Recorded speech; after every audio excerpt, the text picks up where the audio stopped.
Good morning. Good morning, everybody from New Haven, Connecticut. Welcome to this GBS student panel. I'm here today with three amazing students. Thank you. I know you're busy. Thank you for making time for us. My name is Camino de Paz. I'm the Assistant Dean of Global Network Programs, and we're going to be talking to our students today to see what the experience of the GBS has been like, and also how they found this program and what is this program contributing to their journey and what they plan to do in the future. I know that many students are considering the GBS, but they probably have a lot of questions, and they were probably like considering different alternatives. So we want to better understand why you came to SOM and why the GBS, and what kind of things were you thinking and considering when you were going through this journey of applying to the program, going through the process, getting admitted, moving to New Haven. So I'm going to be asking a few questions. For those on the other side, I would like to ask you to submit any questions that you have on the Q&A function of Zoom, and then we will be addressing them live. I have some of your pre-submitted questions and other questions that I have for our guests today, but I want to also answer as many of your questions live as we can. So please submit them, and we're very thankful for your time today. So without further ado, I'm going to move over to our guests, and I am going to ask each of them to introduce themselves.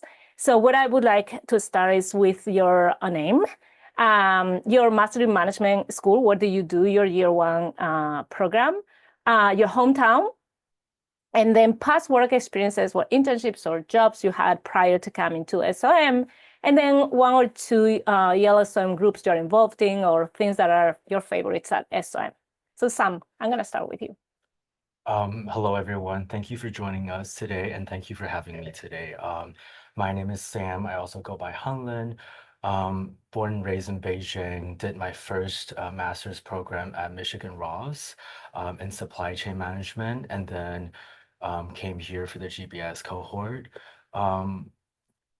Was there anything? Experiences that you had prior to coming, like internships or work? So for my internship experiences, I mainly did consulting, and that's what I wanted to do after the program as well.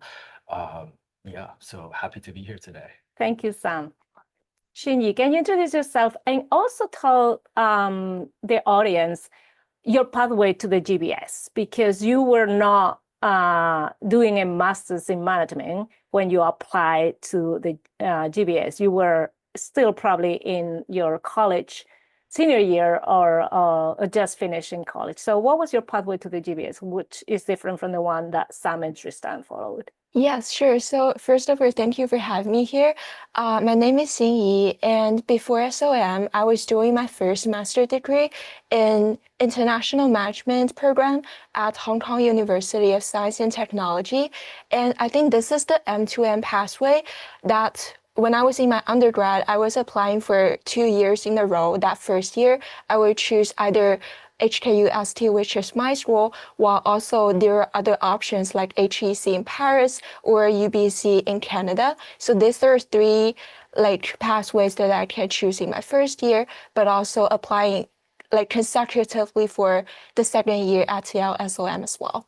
And before SOM, my primary internship was also in consulting, and this is also where I want to be after graduation. And for the clubs, I have been involved in consulting clubs, tech clubs as well, and also I'm a joiner at Thai City, which is pretty fun. Yeah, I think that's it, and very happy to share anything below the line. Thank you, Shinji. And last but not least, Tristan. So tell us a little bit about yourself. Of course, and thank you, Camino, for inviting us today. So I'm Tristan, I'm 23 years old, I'm French. So I come from a city called Saint-Germain-en-Laye, which is half an hour from Paris, but also half an hour from HEC, in which I did my first year of Master in Management. And unlike Shini, I did 1 year at HEC, then I did a gap year, and during this gap year, I decided to apply to the GBS program here at Yale. And so for my past experiences, I did a bit of mix. I did a bit also of consulting in Saudi. I did a bit of finance in Milan and finance in Chile. So also trying to find my way, also the reason one here at Yale. And at Yale, I didn't want to do the traditional type of associations, so I decided to be a TA first. So TA for a private equity and now a corporate finance class. And I also work at Griffin's, if you know, which is the graduate bar, in which I'm a bouncer and hopefully a bartender in a couple of weeks. So Exciting. I didn't know that. Cool. Okay, so I'm going to start with the questions to each of you. I might be targeting questions to one of you specifically, but feel free to chime in if you have something to add. This is a conversation, so I want to make sure that, yeah, we cover as much as possible and we solve as many questions that the audience might be having right now. So the first thing is the obvious one is, why did you choose the GBS? Like, why this program when you had already another graduate degree, which was the Master in Management? What was in the GBS for you? What kind of gaps were you trying to fill? What kind of, educational journey would you wanted to explore that hadn't explored before? I don't know, Tristan, why the GBS? yeah, no, of course. So for me, it goes across like three different main reasons. So firstly, starting from the big picture, Yale, of course, famous and renowned institution that I already knew from a long time ago. I had an American teacher when I was a kid, and she was already mentioning Ivy Leagues, including Yale. So it was also a big thing for me to continue and also move on to the US, but more specifically GBS for the program, which also takes this big picture approach, in which I did finance, I did a bit of econ, did a bit of consulting, and I'm trying to find my way. I have a plan, but I still want to learn as much as possible throughout different fields. So you have business, of course, core business classes, but then you can take econ, you can take marketing classes, you can go to the law school and take law school classes. I did a bit of art classes as well. So this amount of possibilities you get through the GBS program, and especially also this mix between business and society, which especially right now, as we've seen through everything that's happening in the world, society is and has a major place in today's businesses, and that needs to be taken into account. Thank you.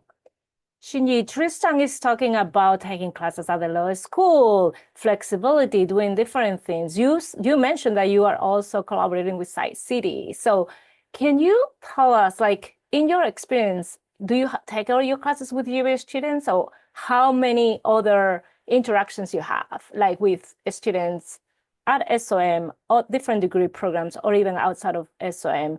And can you also talk a little bit about Site City? What is Site City? Yeah, so first of all, I think the diversity SOM is really incredible for me, where I will meet people from different countries, from different cultures, and also from different professional pathways. And that kind of diversity is something that is really valuable for me to learn about different perspectives, to exchange and share my ideas with different people, and also get inspirations from all of them. So I think this kind of diversity and integration, like between people, is really fantastic for me at SOM. And secondly, at Sci City, because I do not own a startup, but I believe this program offers some students who are not startup founders to have the opportunity to join a startup as a joiner, which you will take responsibility in some of the things to help the founder to build this venture together. Like during that pathway, you will have opportunity to listen to their thoughts and also to get a closer look at how a startup is founded from ground up. And I think this experience is very eye-opening to me as well. Thank you. Sam, can you talk to us a little bit about what classes you're taking in the GBS? How do they complement the ones you took at Michigan Ross in your Master in Management? And how do you select those classes? How, like, there's so much choice. How do you decide first? And then how do you apply or choose them or get into those classes? Yeah,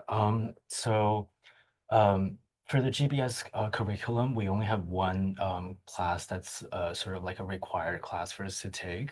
And that class is a very interesting experience for all of us to be in, because it talks about, politics and histories from a lot around the world, which, I didn't get the chance to do that in my prior degree at Ross. But then for the other curriculum, we have the flexibility to design what it feels most right for us as an individual and as a learner in the world.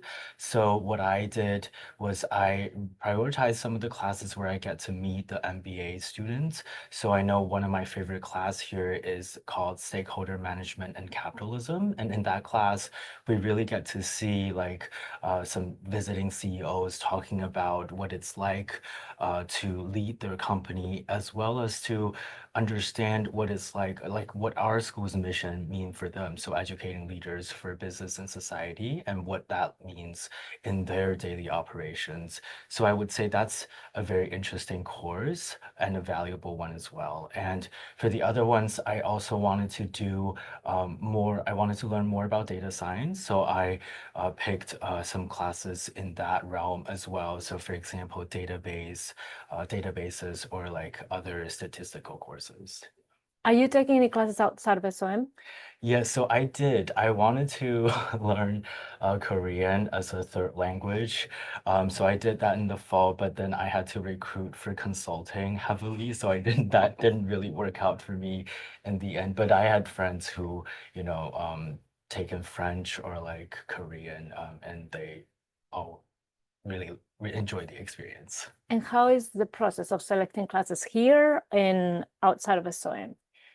I would say it's more or less the same. For SOM Okay. courses, you just have to go through a bidding process, which the registrar will explain in detail and have office hours for people to have to answer any questions that they might have. And then for selecting courses outside of SOM, you just have to, find those classes that fit your schedule and the instructors approve. And it's a relatively easy and smooth process, I would say. Thank you.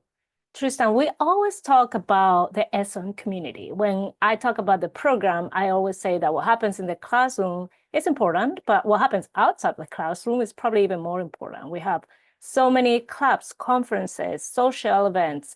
How would you describe the SOM community? That's why, and first, how you mentioned it, it's hard to choose. So many things happening every day. In 3 words, it's of course diverse in the sense that it's international from different backgrounds, different nationalities. You have this diverse point of view. You have also this outgoing point of view. By having this international mindset, but also you also have this American mindset, which is also in the culture of people which are a lot more outgoing as well, and which integrates you also in this open and communicative environment. And the third one would be experience, in the sense that, of course, we're a bit younger, doing a master's, but you're part of an enormous team of MBAs, which also a lot more experience, which have a lot more, got a bigger background in the sense they have more work experiences in different countries or in different fields. And for us, that's very important, not only to find a career, but also to understand what you want to do. Therefore, people are always so free and so open for coffee chats in that sense. And then regarding activities, as you mentioned, a good thing during the week is that there's always a lot of free lunches. With like not only for the free lunch, but also for the conference sides, where you can get to PE conferences or healthcare or educational classes, meaning you can meet some new people, meet some new presenters as well. At the same time, have food and be in a more relaxed environment to properly learn and discuss. Perfect. Thank you. Xinyi, from Hong Kong to New Haven, big change. So how is, settling in New Haven? How is it, finding an apartment, getting your way around? How often you go to New York City or Boston or never? How is life in New Haven? Yeah, I would say I pretty enjoy the life as New Haven. And first of all, before I land in New Haven and settle down here, I think SOM offers a lot of resources for me in terms of how can I navigate through this new city, what are some apartment resources that I can look into as well, which really helped me throughout this, smooth this process a lot. And secondly, I think comparing to New Haven, the life at Hong Kong is kind of more busy hustle, I would say. But at New Haven, I have more opportunity to explore the nature, to hang out with friends, and also try different pizza shops as well, which is pretty fantastic. And I think New Haven is like just 90 minutes to New York and also several hours to Boston. So it's like pretty near to everything if you want to try a like metropolitan life in weekends. Perfect. Thank you. Sam, we got a lot of questions about careers post GBS, right? So we always talk about the optional practical training and the possibility of applying for OPT post GBS. Not easy, very difficult. I'm always very transparent about that. But have you interacted with the career development office? You mentioned that you're recruiting for consulting, so I assume that you're part of the consulting club or engaged with them. Can you tell us a little bit about how that very intense recruitment process has been for you, and what resources have you leveraged at SOM, at the CDO, consulting club, other students, or I don't know, how does have been for you? Yeah, so I guess I have to be really honest here. So I didn't really interact a lot with the CDO, for example, because consulting recruiting, sorry, excuse me, picks up pretty early in the summer. So that's usually before the program has started. And knew very much about it before I entered the program. So I kind of have to do prep, during the summer and then immediately after the school started in the fall. So a lot of the discovery processes that the CDO has wasn't really applicable to me. But on the other hand, they were able to offer like one-on-one chats as well. So that would be able to cater to what I wanted to do. So I did have a couple of coffee chats there, and they were able to point me to the right resource for consulting recruitment. What I find to be the most valuable though at SOM was definitely the consulting club, because coming from Michigan Ross and having interacted with the consulting club there, a lot of the times I see with these 1 year or 2 year masters like programs is like the club resources are almost always restrictive to MBA students, and that's not the case here at SOM. So I was able to case with MBA students or people from other advanced management cohorts, and I find that relationship that I had with them to be much more valuable. And then also the career advice that they gave were also really good. Perfect. Thank you. Also, a quick thing to add also onto what Sam just said. I think that the CEO puts you also in relationship with alumni. And right now, to find a job, we know that networking is the most important. And SEI has such a big network, and not only at SOM, but also in different fields and different schools. They allow you to get in contact with the specific person from a specific industry or from a specific company. And that has been the most helpful for me to get those coffee chats and later on possibly get a reference letter. Thank you. We got a question, and I'm gonna ask you, Tristan, because we got a lot of candidates from your school, from Atse. So the question is, how to make yourself stand out among peers in the admission process, in the essays, or like what do you think you were successful? Like what made you stand out, and what kind of advice would you give to those putting together an application to be successful? Yeah, no, of course. So I think you need to have a balance between the American way and between being honest also and true with yourself. So the American way, it's also a lot about selling yourself, and that's how it works here. So you need to be confident enough to properly, and not be like, it's not awkward to just talk about your own successes, although you can be relative and say that's not enough compared to someone else. It is, if you manage also to get into HSC and now applying for here, you have the dreams, you have the ambition, and you have a great background beforehand. So selling yourself in that sense is very important, as much as in the cover letter and in the interview. And then it's also being genuine and being honest with yourself, knowing that you still have a lot to do at the same time. that you want to learn this, you have maybe this weakness here, but that you want to improve it in that field. So it's having this balance between genuinity and being confident in selling yourself. And I think Yale probably chooses you not just for the work you've done or for the best companies you've been at, but also for yourself and your inner motivation. Thank you. Shinji, what challenges have you faced? We're talking about this 1-year degree program that you have to move across countries to come here. You have so many classes to choose from. Classes, I assume, are demanding, so you probably have to put a lot of hours. So what would be the main challenges that you think you faced coming to the GBS and now going through the program?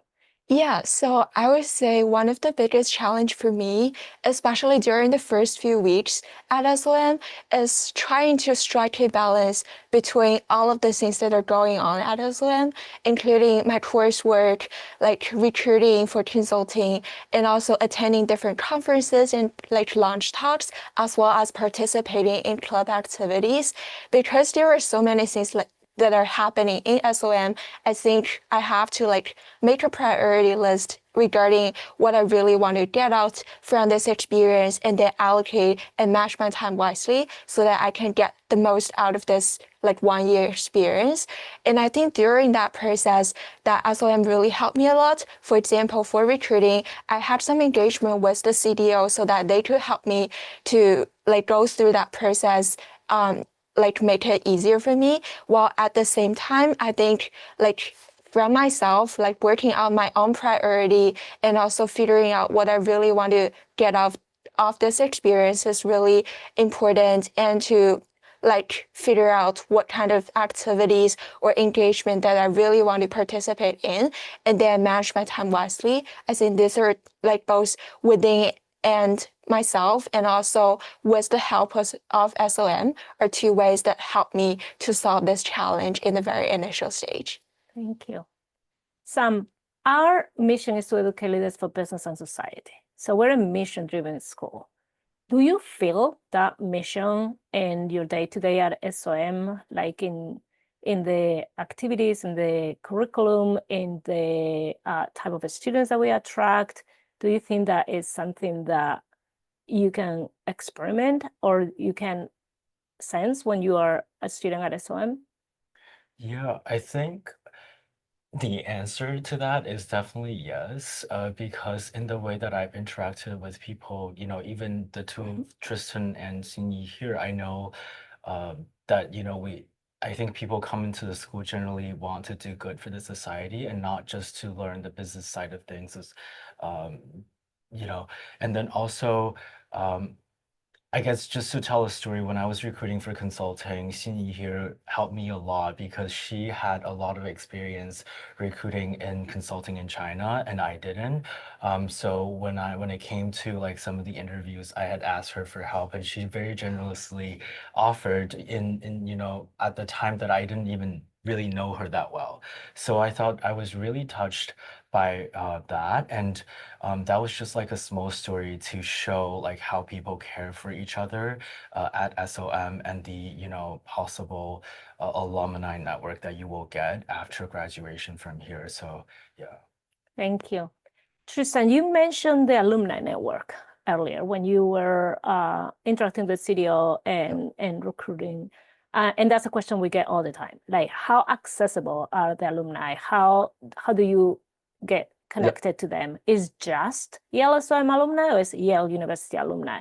Can you tell us a little bit about that experience of connecting with alumni, how easy, difficult it is, and how were you connected to them? No, of course. So there's like different levels of connection and sense and channels to get to know them. I think most important right now is also to leverage who are the students here at Yale, and that includes MBA students. Firstly, to know firstly because it's also easier to get a coffee at Charlie's place or at McNay upstairs. But like that, they can give you straight to face their proper experience and their connections in their own company. The second way is through the CDO, in which there's also a platform where you can find all the different alumni plus HR, plus and different employees in different companies who you can network with. And then, of course, there's LinkedIn in the sense that like HEC or like your other partner schools and like Yale have a big network, has a reputation, and people feel also a lot more closer to a current student that's at Yale as they have a similar experience. And that can go through not only SOM, but also law, economics, engineering school. And that's the beauty of it, of being part not only of a business school, but the bigger community of Yale. We got a question from the audience asking about, is it possible to take non-business classes? The answer is yes, but I would like to very quickly go around and you talked a little bit more about what classes you're taking, but what non-business classes or non-management classes, Tristan and Shinji, are you taking? Honestly, if any, you can take all management and business classes as well, but are you taking non-business and what are those? yeah, I would say like officially, I'm not taking any non-SOM classes, but I know that there are some classes like Cantonese classes that I'm thinking about, which may not be like officially listed in the course, but that are classes that are unofficially happening on campus, and you can find the channel and join that group as well. So I think there are different like opportunities, official or unofficial, that you will have the opportunity to learn, and you're very welcome to participate in that learning group for whatever you want to get out there. Yeah, exactly. And to add also on Shingy's point, so there's different way also going to a class, or you can, as you said, officially get into the class and get credit from it, or you can also be a visitor and auditor, and that is a lot of help for you because you don't have the pressure of the grades, but you can access the learning experience in those different classes. So I took a lot of classes at SOM in the beginning in 4-1, in the sense I took central banking, which is a mix between the economics and the SOM faculties, and also a lot more in policy modeling. Therefore, how do we use math and probabilities to explain current policies from diseases to immigration, which was amazing. So that's Professor Edward Kaplan, and it was a truly my favorite class here at Yale. But I audited a couple classes at the law school, a bit also in arts and mythology, which I didn't do the full class, but I started for the first few sessions when it fit my timetable. And right now I'm in my recruiting moment, so we're mostly focusing on that. But hopefully in spring too, also I'm going to try to leverage a lot more in Yale and the different faculties. Thank you. San, you wanted to add something? Yeah, I'm not taking anything personally, but I know a couple of friends of mine who are taking humanity classes at Yale College. So like philosophy or like history and stuff like that. Yeah, so those are very interesting and intriguing, a lot of readings, so definitely be prepared for those. And yeah, take advantage of the variety of courses that's offered at Yale. Thank you. We got a couple questions coming in that are mostly for me. So one is that we basically said for the GBS, you need to have a master in management prior to coming, but are there any other masters that are eligible? You mentioned that you were doing a master's in supply chain, Shinji, and they're bringing it up. So yes, you need a master's degree. For the most part, it's a master's in management, but there are other type of masters that qualify. So if you're doing a master's, again, pre-experienced master, and you want to see if we would consider it, write to us, GBS at yale.edu, send us the curriculum of the master you're pursuing, and we'll let you know if that is eligible or not. The other question that we have is scholarships. So I will very quickly address this one. For this program, we have merit scholarships. We don't have need, we only have merit scholarships. We assess merit with the admission process, so you don't need to submit any additional paperwork.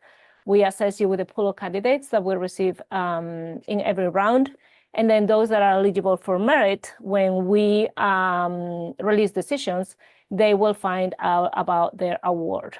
The merit can go from 0, no merit, to half tuition, We don't do that often, but we have extended half tuition scholarships to a few outstanding candidates, and then everything in between, 10K, 20K, 25.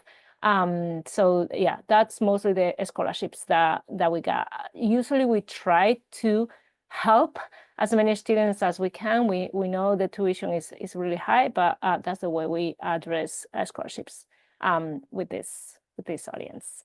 And also maybe I can add, there's just not regarding only scholarships, but also ways to get money Yes. also here at Yale. So that's what I'm doing right now because it is expensive. It is. And the American way of life is also more expensive. And if you want to go to New York every weekend, you have to get a bit of money on the side. So that's why being a TA is very helpful, and it's also very well paid also here at Yale. So that helps a lot. And you can be a TA in the sense that, so TA, teacher's assistant, in classes where it's mostly about grading their papers, or which I did in the first, in fall one. But now in spring one, I do a type of TA where I'm giving classes to undergrads. So you can also find this flexibility in TAs. And then there's also Griffins, which if you're coming, you should go. It's a very famous spot for the grad students where you can meet all the different schools there. So little shout out to Griffins. So there's different ways of finding on-campus employment here now. And I think you can work 10 hours per week? 19 maximum. 19 per week. Yeah. Oh, good. I thought it was Not my image right now. good, perfect. We also have agreements with loan providers, international loan providers, so that's also an option.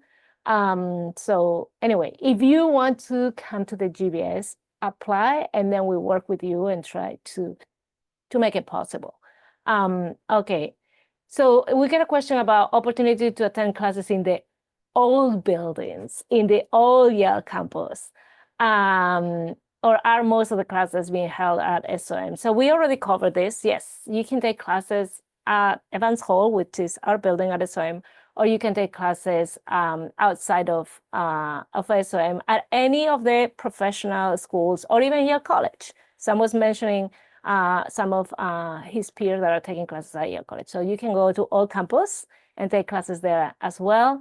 And I want to take this opportunity to make sure that I reinforce the message that when you are with us for this year, you're a Yale University student. So get out there, go outside of the walls of the glass of Evans Hall and explore the university, because it's for you to explore through the year. So not only taking classes, but go to our amazing libraries, go to the Yale Art Gallery, like explore all the amazing resources the opportunity the university has to offer, because it's for you.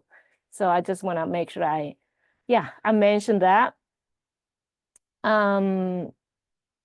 Besides the work experience, what is the difference between GBS and MBA degree at SOM? I have my own opinion, but I'm gonna be last. Anybody who wants to, I'm not targeting this. What is the main difference between the GBS and the MBA? Other than clearly they have more experience than you. Then of course I can maybe start. So there's again, it's a balance, and in one sense, you're a second year MBA, exactly. Which is very cool. In the sense that you have your GBS cohort, but you mix up very easily with other MBAs, and MBAs have the possibility to choose their own electives.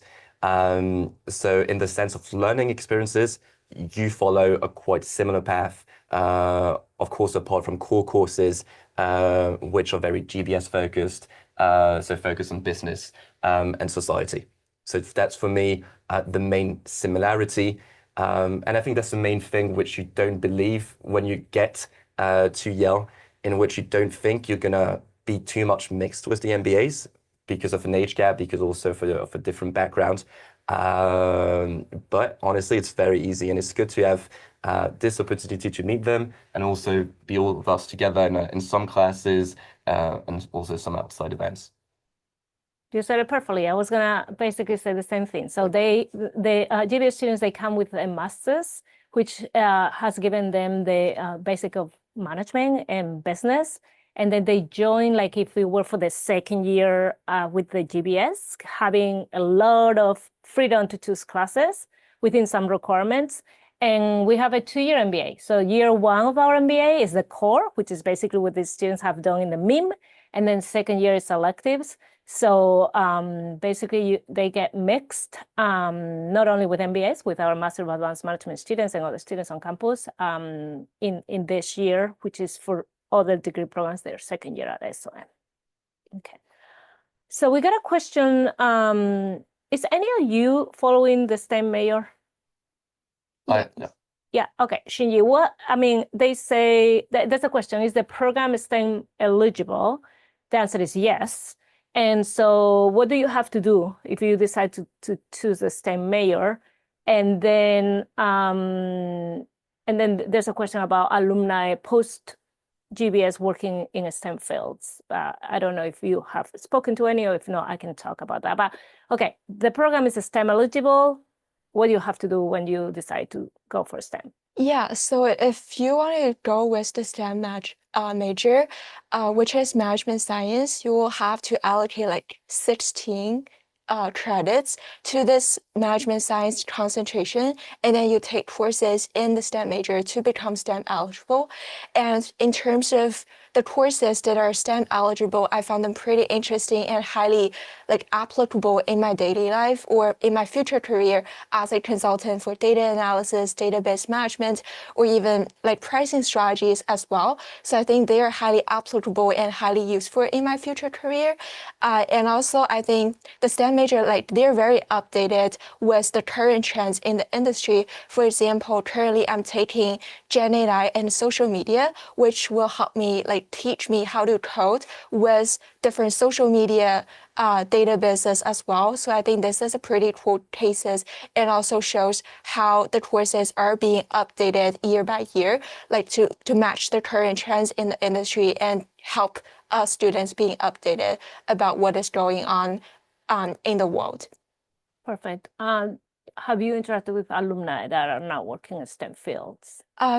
Honestly, not that much, but I think there are a lot of alumni that are also choosing to become a business analyst or data analyst, going into that more quantitative field as well, compared to more consulting oriented career as well. But I think that kind of diversity is definitely something that you can get out of from this management science degree.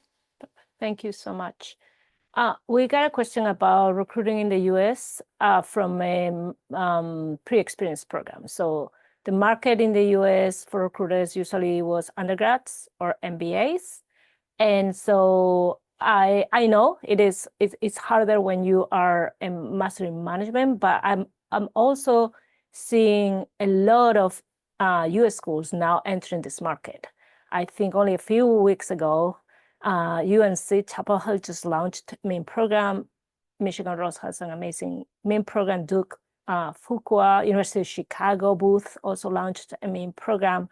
So I think that the US schools are embracing the pre-experience programs that are very popular in Europe and Asia. They've been very popular for years. I think in the US, they're arriving a little bit late to these programs, but they're there.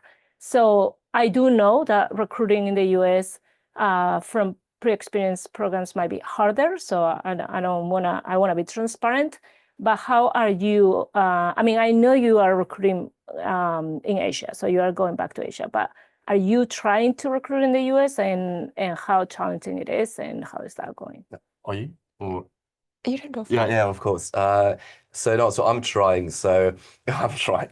So no, as you said, it is tough, and that also needs to be I was also warned and informed by my friends also beforehand going to Yale that it's not easy to stay here, although there's all those visa and STEM possibilities for later on. So most of the people that stays here is mostly based on a return offer and then a change of offices. And it's a tough way, but it's also an easier way to stay in the US. So what I'm doing right now and I'm going to repeat it again, it's networking, because at the end, as you still don't fit exactly in the application boxes as an MBA or an undergrad, you need to get the direct connection to the HR or to a person working there. So that's how I got my first interviews in the US. Um, and then yeah, no, it's mostly networking at the end. But do not the thing is do not stress. I'm not right now. I'm currently in the recruitment timeline. I'm trying not to stress, and hopefully it'll work out. But an advice would be for at least for the French students is to go onto is to find the companies that comes from France and they're based in the US. The connection is a lot easier than typical American company. I will give two pieces of advice, and then Shinji, if you want to add anything, leverage the career offices of the two schools that you are part of. That's number one. What you were saying, finding companies that are based in your home country or your main school country, and then have offices here is easier. And if you have had internships in companies that have offices in the US, that's also easier. What the piece of advice that I want to give every single student, and I always tell this in the interviews, is you have to have plan A, B, and C. But you cannot move to plan B after plan A hasn't worked. You have to have the three balls in the air, and so that you can shift quickly from one to the next. This is a global program. The learning journey that you are going to have, you're going to experience here is tremendous. And you really have to focus on that while you are also recruiting. But you should never, I cannot stress enough, never decide to do a GBS just as a way to stay in the US. People think that because you are going to have the Yale brand in your resume, that's going to open all the doors for you. It might, but it might not. So it's out of our control. So you have to come because you're really interested in the learning experience and in growing in a way that you probably won't do further along, because you're just going to go back to the workforce. And then recruit all over the world, because all our GBS students land very, very good jobs, but in different regions. Not all of them stay in the US. Only some of them do, and many of them go to Asia or return to Europe as well. Okay, do you want to add anything? Yeah, definitely. So I have tried also recruiting for the US, and I think there were twofold of advice or learning that I got out of my experience recruiting here. Overall, I think there were two different kinds of recruiting in the US. Number one is very structured recruiting that these companies have a pretty set and structured timeline. For example, in banking or in consulting, they kicked off very early in the very few months of this degree. And my advice for people who want to recruiting for this kind of foods are starting early and get very ready and prepared in early August or September. And secondly, I think another part of recruiting in the US is unstructured recruiting that you can get interview for whatever day, and those companies do not have a pretty set timeline for recruiting. And during that process, I think something that I learned from some of the MBAs I have met is, first of all, because interviews can come whenever, when you have that, the best way you can do that is first of all networking, and secondly is I know some of the MBAs are doing even unpaid internships for some of the industries or gain experience in the US before they get that interview. So I think this is also a way, and also for unstructured recruiting, because it's a extracted or prolonged timeline, you will have more opportunities to speak with people from different industries. And during that process, I think it's also a way of self-exploration that you can discover, oh, there's another industry or positions that might be potentially fit for me as well. So I think those two parts are different opportunities that future students can explore, and also each part have their own merits or pros and cons. But it's again a learning process throughout the year. Perfect. Let me add one thing, and then I'm going to hand it over to you, Sam. The Career Development Office contacts our students in July. So that's also something that I want to bring up here, because once you're admitted into the program, you forget about us until mid-August that you have to be on campus. Probably in the summer, you're doing internships, you're busy. If you are thinking about trying to recruit in the US, you do have to start connecting with the CDO the moment they approached you on July 1st, before you arrive on campus. You have to do all the things that they're telling you have to do, because as they are saying, for some industries, the recruitment happens in the fall. So basically you arrive here and you hit the ground running. So you do have to do some work the summer prior to coming with our CDO, Career Development Office, in order to be up to speed to recruit in the fall. And let me tell you, not very many students do that. They are busy with their internships or getting ready to move to the US. They don't engage with the CDO soon enough. So I just want to make sure that people know that, because it's really important. Sam, you were going to add something. Yeah, I guess what I wanted to say is, if you really want to stay in the US after the program ended, it really comes down to how proactive you are in the recruiting process. So no one's going to feed you information. No one's going to hand you over connections. You have to go out there and get those yourself. So CDO is not there to pair you up with McKinsey or Morgan Stanley, and so you can work there after. It's really about you being proactive, because I had a little bit of different story. So I did accounting and finance in undergrad, and I realized that either of those two things were what I wanted to do in the future. But I had an offer to work at one of the big four firms in the US, and I declined on the offer and went to pursue consulting as sort of my dream career.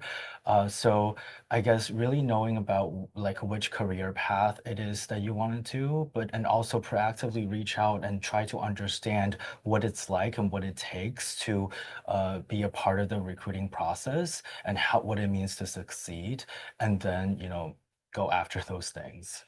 This country is all about networking. It's being brought up several times in the conversation. I cannot stress it enough. For those of us coming from other parts of the world, it is not how things work in other countries. It is how it works here. It's expected. It's fine to call people, to email people. They expect it, and it's not rude or intrusive. It's just the way it works here. So yeah, if you want to recruit in the US, you have to play the game with the US rules that for some of us might be a little bit like shocking or uncomfortable at the beginning, but it's the way it works.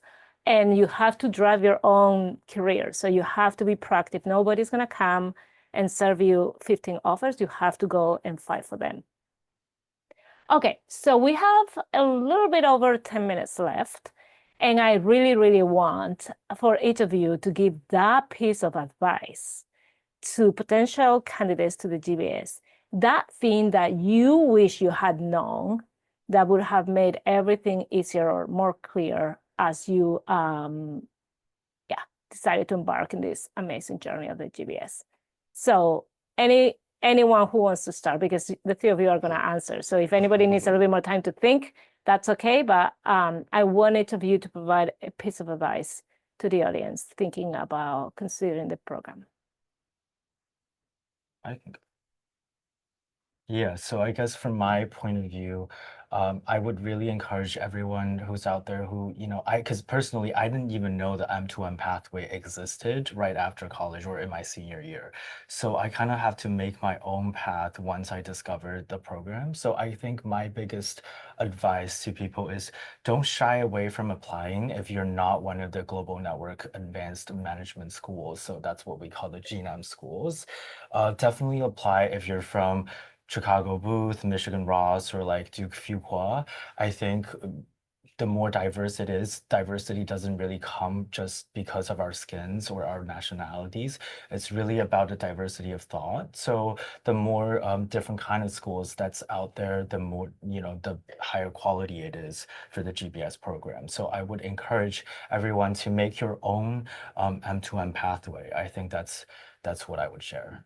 Thank you. And those schools don't have to just be in the US. Yeah. Any school offering a master in management in the world, we welcome their bright students. And I'm glad you bring that up, Sam, because yes, we do have a lot of students coming from Global Network schools, but that is organically because we work with those schools so much. But once you apply, we consider all candidates equally. We're going to take the best, the brightest, the ones that fit our program, regardless of where they come from. So because there are a lot of students coming from HSA or HKUST, that doesn't mean that we're all going to take all the students over students coming from other schools like Michigan Ross or INSEAD or any school in the world. Once you apply, we are very objective in assessing candidates, and nobody's giving like a preference coming from one place or another. Everybody's considered equal. So thank you for pointing that out, Sam. Yeah, so I would say the advice that I want to give is to be more proactive, both before and after like you come to SOM. For example, during my application process, I have had the opportunity to talk to around 5 to 10 student ambassadors during that year to learn more about the GBS program, which also helped me to make that decision that this is the program that I want to take. And I know that this current year, the student ambassador program is still there, and there are a lot of ambassadors out there to reach out, and definitely reach out if you want to learn more, and we're very happy to help answer those questions. And secondly, like after coming to SOM, I think being more proactive is also super important, because there are different pathways, there are different people with different aspirations and inspirations to offer. And if you want to like, if you have a goal, there is something or some kind of resources at SOM that will help you, but those resources are only like available when you ask, like when you're being proactive. Yeah, so I think that's it. Thank you. Tristan. Yeah, and to conclude, don't be scared of the financing. And I think that people also block themselves beforehand due to the high cost of living and tuition. But you need to invest in yourself. You need to invest in your future and invest in your learning. There's so many ways of getting funding. Like apply now, you'll figure it out. Go to banks, negotiate the loans. That's what I did for 2 months. And at the end, you can get the best deal you can get, because Yale is truly a one lifetime experience. And for most of us, it's also a dream. So don't block yourself and apply. Thank you, Tristan. I'm going to add my piece of advice. What I would advise the audience is, if you're seriously considering the GBS, do your research. As amazing as it sounds to have all this flexibility, you build your curriculum, you can take classes here and there and do these clubs and these conferences. It can be overwhelming if you try to decide that once you arrive on campus.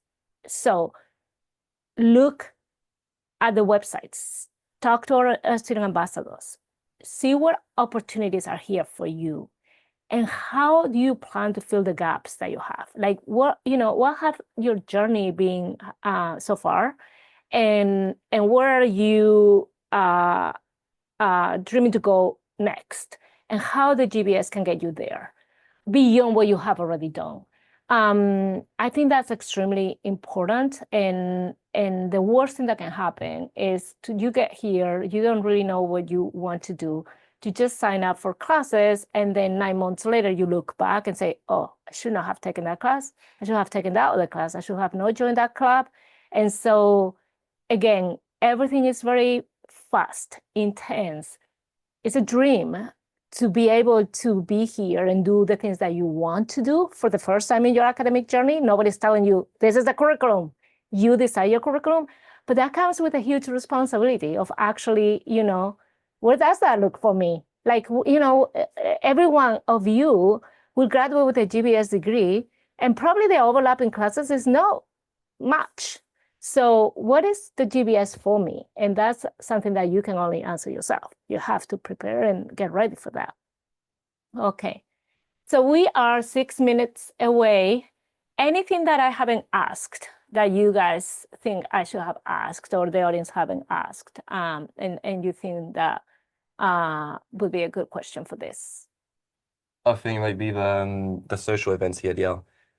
Well, no, but which we didn't talk in. Of course, it's about learning, it's about work, but it's also about connecting and socializing in different environments, and visiting also different schools, different Ivy Leagues on the East Coast, but also different universities on the West Coast in the fall. Yeah, has a proper social event and a social community where things are happening on campus. Every week you have different events. Can be career focused, can be a learning experience focused, but can also just be culturally focused. You have different opportunities like voices to do podcasts and to talk about your own life to a group of people you don't know. You have a social life in New Haven in the time of clubs, restaurants, pizzerias, which is quite known here, but yeah, and also Griffins, and different ways also, as Sheeny was saying, to also connect with other students that are going on trips. Nature is so close, so many things to do in Connecticut, but also in New York or in Boston. So you're not only going to work, you're not only going to learn, but you're also going to properly socialize and live also the American life. Great. On that note, I know that the Yale Harvard American football game is a big event of the year. I know that Friendsgiving dinner is another big event at SOM. What has been your favorite event? No classes, no studying, social or school organized, university organized, self-organized. What has been the highlight of the social part of your journey so far? What thing would be for you? So Harvard Yale game was amazing, but I'll mostly go towards Halloween, which is also a very American tradition.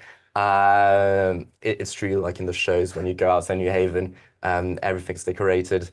And at the same time, you had the closing bell of the Latin American also month, in which there was law/SOM Halloween party, in which everybody played the game, and you got to meet also law school students. So it was a very good night.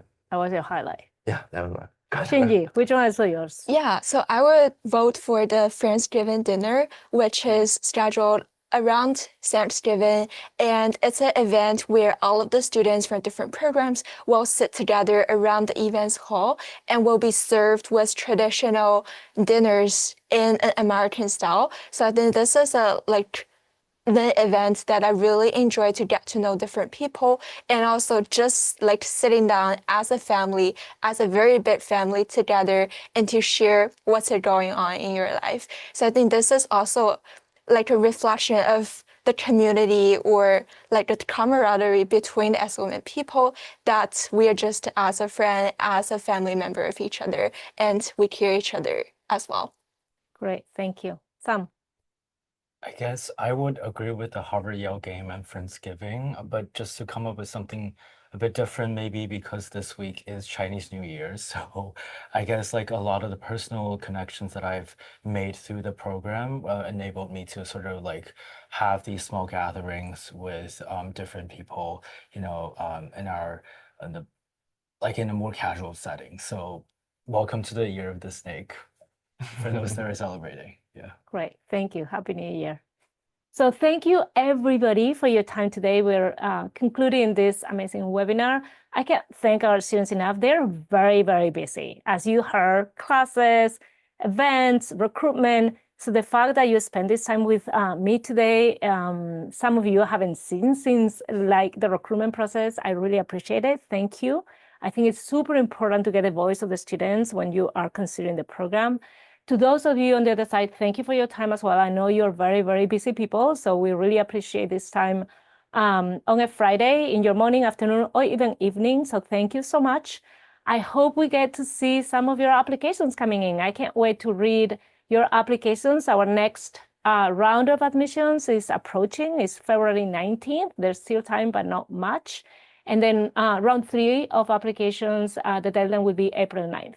So if you think that GBS is the place for you next year or 2 years from now or 3 years from now, please apply, and we will be here getting ready for you. And reach out to us again GBS at yale.edu in case you have any questions. We're here to answer all the questions that you have. Thank you so much and happy weekend to everybody. Thank you. Thank you. Thank you.